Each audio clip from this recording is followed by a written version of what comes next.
بسم اللہ الرحمن الرحیم۔ ایم ایس وائس کے معزز دوستو، السلام علیکم۔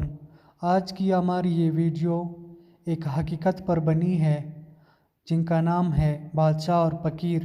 تو چلتے ہیں ویڈیو کی طرف۔ بادشاہ عیش و آرام میں مست ہو کے کہہ رہا تھا، میرے لیے دنیا میں اس وقت سے اچھا اور کوئی وقت نہیں ہے۔ نہ تو اس وقت اچھے برے کی فکر ہے، نہ کسی کا غم۔ محل کی نیچے ایک فقیر سردی میں لیٹا ہوا تھا۔ اس نے بادشاہ کی باتیں سن لی اور پکار کر کہا، اے بادشاہ، تیری شان و شوکت کا مقابلہ دنیا میں کوئی نہیں کر سکتا۔ میں نے مانا کہ تجھے کوئی غم نہیں ہے، مگر کیا ہمارا غم بھی نہیں ہے؟ یعنی ہم جیسے ننگے بھوکوں کی بھی فکر نہیں ہے؟ بادشاہ نے فقیر کی باتیں سن لی۔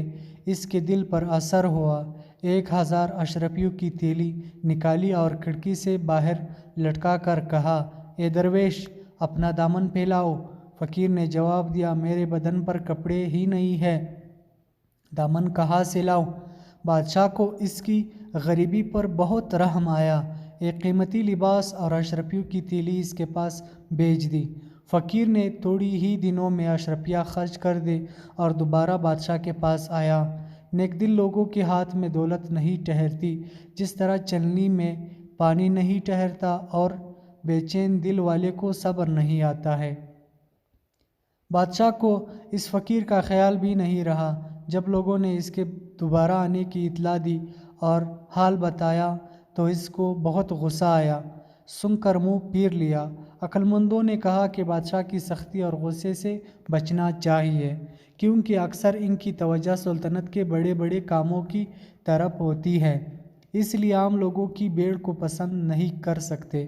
اس شخص کے لیے بادشاہ کا انعام حرام ہے جو مناسب وقت اور موقع کا خیال نہ رکھے، پہلے سے وقت مقرر کرائے بغیر اس کے پاس جائے اور بیکار باتیں کر کے اپنی عزت گنوائے۔ بادشاہ نے حکم دیا کہ اس بے ادب اور فضول خرچ کرنے والے کو یہاں سے نکال دو۔ اس نے اتنی بڑی رقم کی مدت میں صرف کر دی۔ شاہی خزانہ مسکینوں اور مفلسوں کے لیے نہیں ہے، فضول خرچی کرنے والوں شیطان کے بھائیوں کے لیے نہیں ہے۔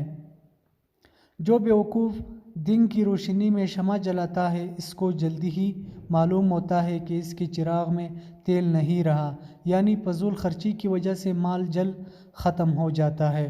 اس وقت آدمی کو اپنی بیوقوفی پر ندامت ہوتی ہے۔ بادشاہ کے ایک وزیر نے کہا، بادشاہ سلامت، ایسے لوگوں کے گزارے کے واسطے تھوڑی رقم بطور وظیفہ مقرر کر دی جائے جو ان کو قسط وار دی جایا کرتے، فضول خرچی نہ کر سکے، لیکن ان کی ڈانٹ کر نکال دینے کا حکم دیا۔ وہ آپ جیسے بلند ہمت بادشاہ کے لیے مناسب نہیں ہے۔ پہلے تو آپ نے بہت مہربانی کی اور اب وہ امید لے کر دوبارہ آیا اور آپ نا امید کر کے اس کا دل توڑ رہے ہیں۔